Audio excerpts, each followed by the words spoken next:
Dr. Jalaja, HOD, Obstetrics and Gynae Department, MCH Kingoti.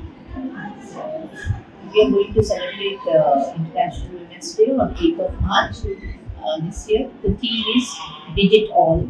So, actually, we celebrate every year 8th of March, the International Women's Day, to acknowledge the success of women in various fields, to recognize their achievements in social, economic, political, and various other things. We all know it was started with the government workers in the US when they asked for their working conditions, raised their issues of working conditions, and it was recognized by UN in 1977. So since then, we have been celebrating 8th March as International Women's Day, wherein we celebrate all the achievements of the women during the past years.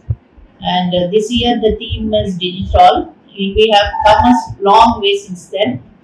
Digital is like we have to have technology. The women should have access to technology and a step forward in development.